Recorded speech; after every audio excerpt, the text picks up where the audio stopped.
Hi everyone, welcome to the Mathemagic channel. Today we're looking at a follow-along worksheet for differentiation, more specifically differentiating x to the power n. Let's go.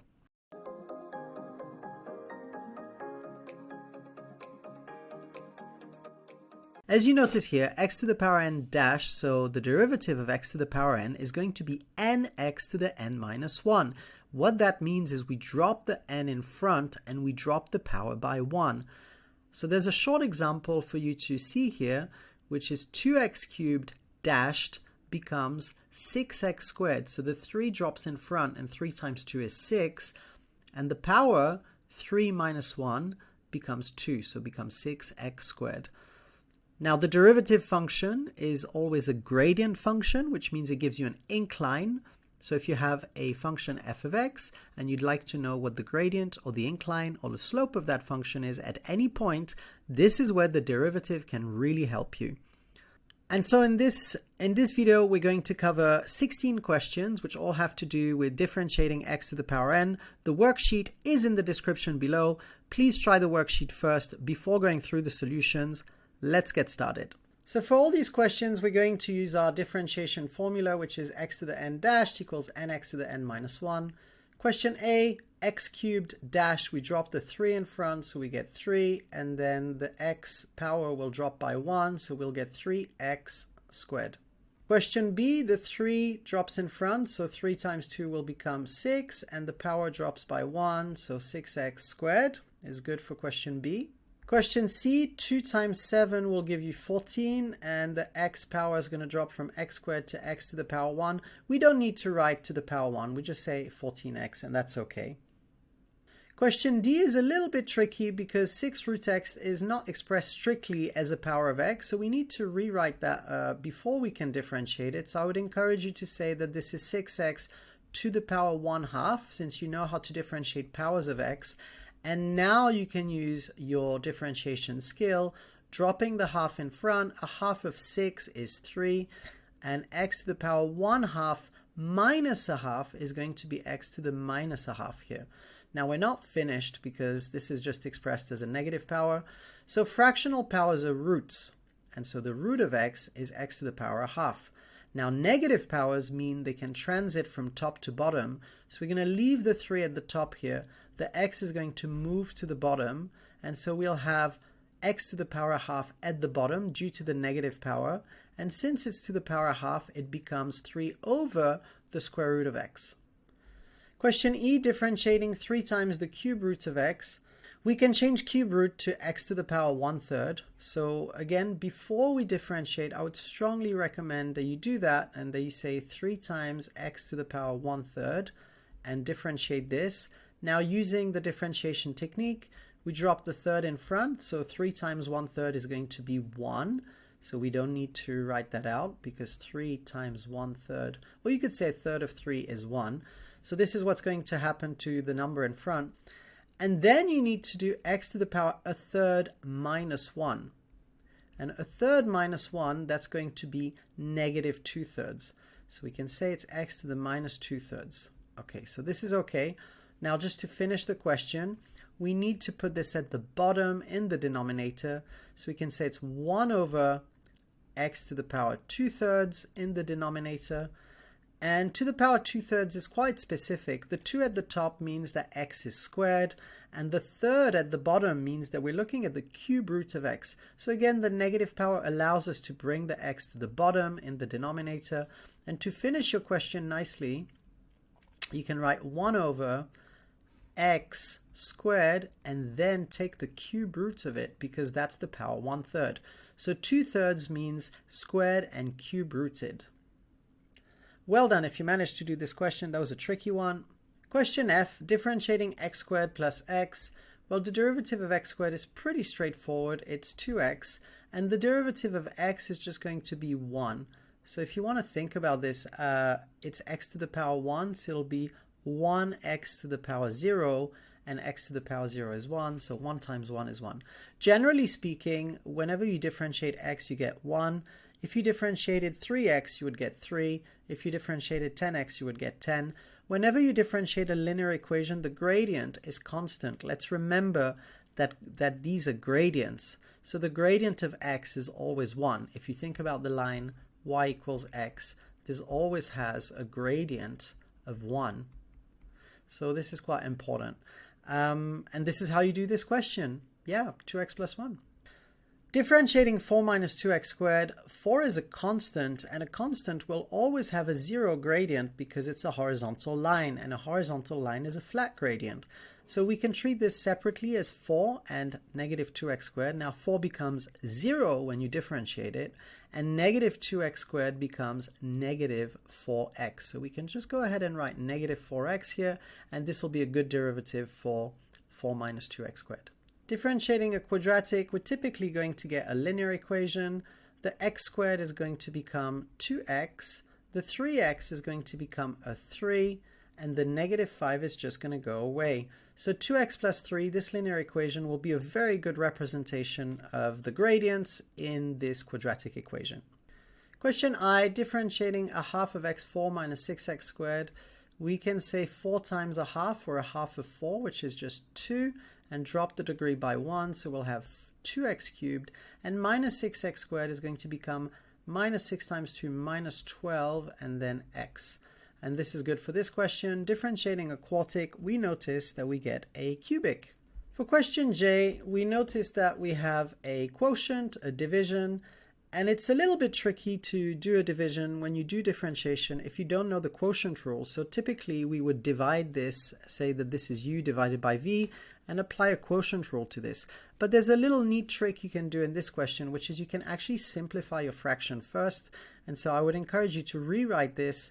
3x divided by x is just 3, and this is going to be 3 minus 6 over x. Now, 3 is a constant, so that's going to differentiate nicely to 0. 6 over x you can write as a power of x, so you can say 3 minus 6x to the negative 1. That's right, you bring the power back upstairs by using negative powers to say that it's in the denominator. Remember, negative powers mean inverse, and this is what's happening here. Now, to differentiate this, 3 just becomes 0 because it's a constant, and minus 6x to the minus 1, we're just going to apply our power law here. A negative times a negative is a positive, so this will be a 6, and then x to the power negative 1 minus 1, which is negative 2. So we'll have 6x to the minus 2, which if we simplify nicely becomes 6 over x squared, and that is because the x can go back to the bottom since it has a power of negative 2. Well done if you did this question. That was a little bit tricky to see that there's a fraction and a division here that simplifies nicely. In question K, a little bit similar to the previous question, we should do the fraction first and split it. So 2x divided by x squared is going to be 2 divided by x, and negative 3 over x squared is going to be negative 3 divided by x squared.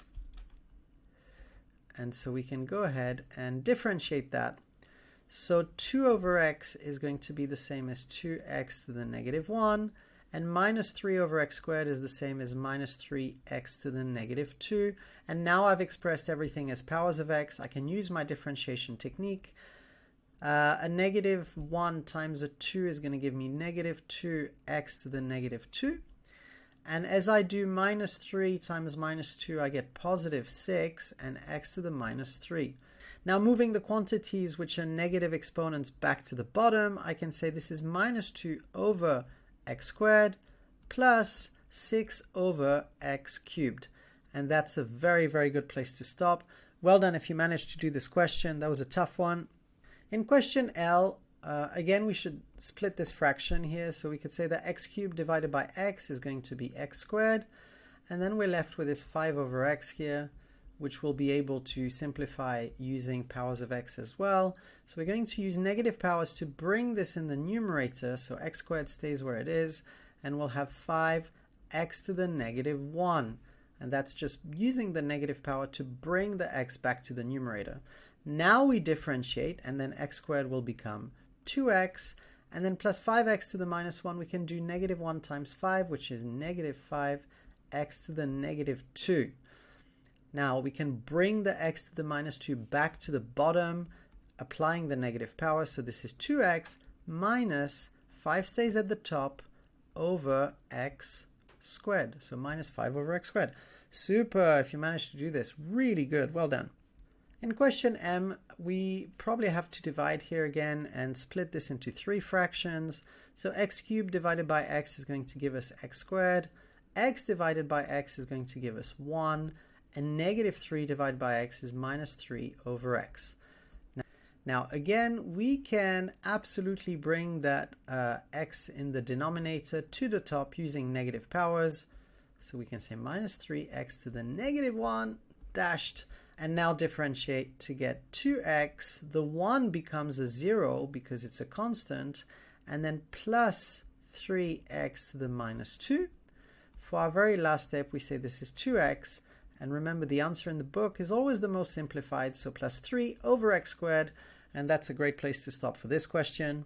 For this question, we have to differentiate 1 over root x, and so we can rewrite this as 1 over x to the power half dashed, and bringing this to the top, we can say this is x to the power half with a negative in front, so x to the minus a half dashed, and now apply our differentiation skill. So we can drop the minus a half in front, and we can say this is negative a half of x to the power, and this is a bit tricky. You have to do minus a half minus 1, and minus a half minus 1 is negative 3 over 2.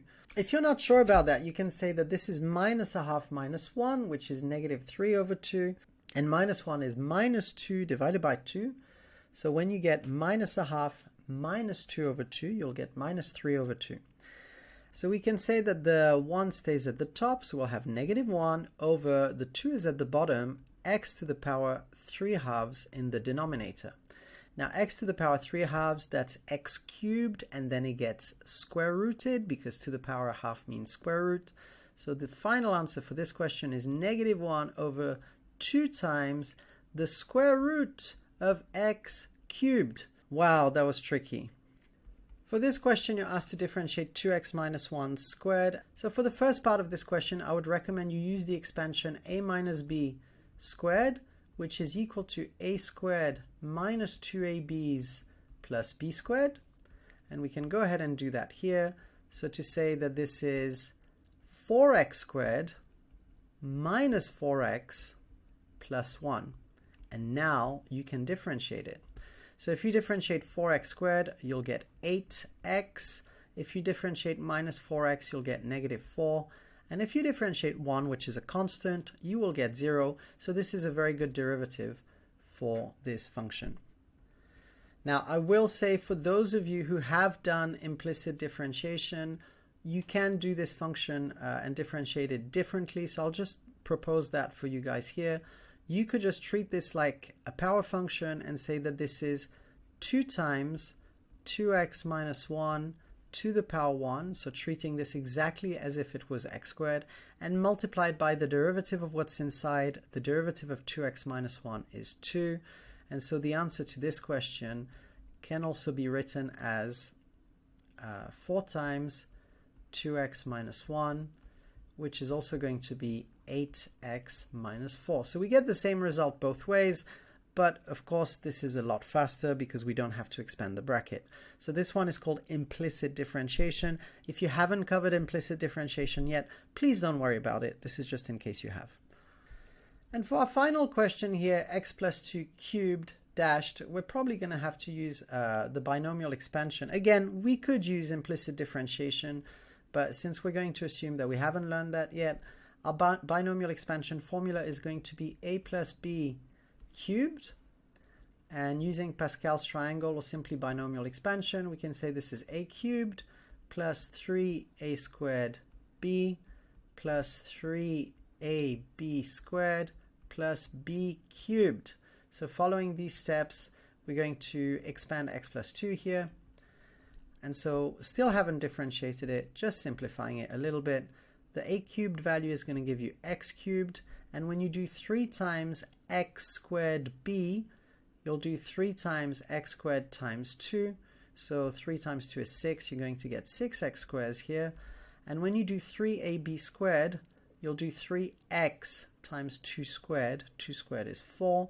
3 times 4 is 12, so 12 x's. So you have 12 x's here. And then when you do b cubed, that's just 2 cubed, which is going to be 8. And now you can differentiate this expression. Of course, this is the last question, which is why it's a little bit trickier. So now we can differentiate this, and this is super cool, you guys. So the derivative of x cubed is going to be 3x squared. The derivative of 6x is going to give us 12x's. 12x is attached to a number, so that'll just be 12. And then 8 goes to 0 because it's a constant. And this is a wonderful place to stop for this question. Well done for doing this differentiation worksheet. Now remember, fractional powers are roots. Negative powers can go to the bottom or transit from top to bottom. And I hope this was useful to you. Make sure to like and subscribe to the Mathemagic channel so we can bring you more videos to help you with your mathematics at school. And remember, math comes easy with Mathemagic. We'll see you on the next one. Thank you.